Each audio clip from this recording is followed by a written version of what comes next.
كان عليك أن تأتي إلي فور وصولك إلى بغداد. كنت خائفا ومترددا. تعترف أنك أخطأت إذا؟ كنت أنوي اللحاق بك، لكن دليل استعجلت الرحيل. لتستعيد سيفك؟ بل لأستعيدك أنت.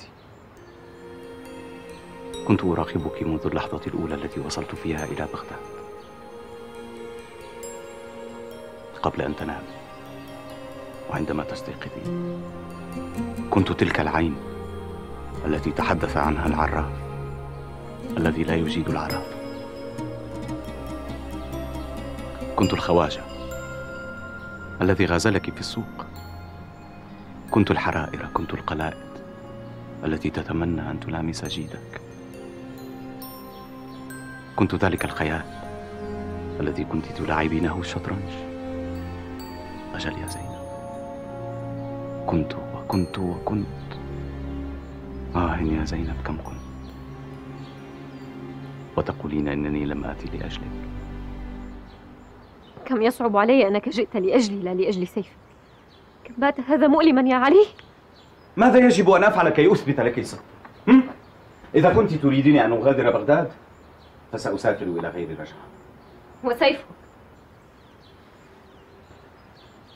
سأرضى بالهزيمة، وليكن السيف غنيمة أمك.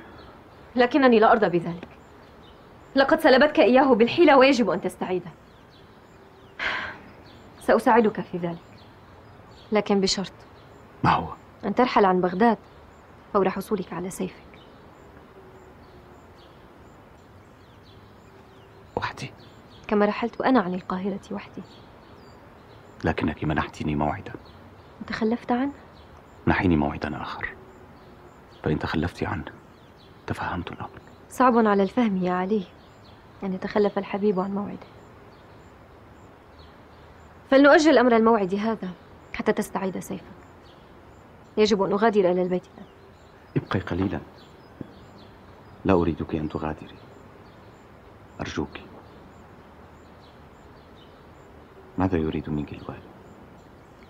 الوالي يحب لعب الشطرنج وأنا ماهرة فيه. متى سنلتقي ثانية؟ سأبحث عن السيف، فإذا وجدته أخبرتك بذلك. كيف؟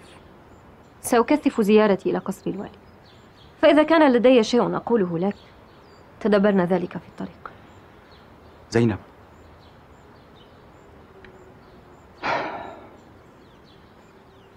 أدين لك باعتذار عن الألم الذي سببته لك، وعن كل ما بدر مني وإن كنت مرغما عليه.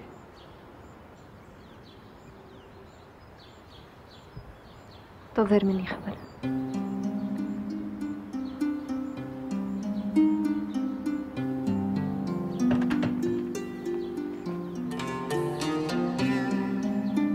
ستجدينني حولك في كل مكان. رهن إشارة.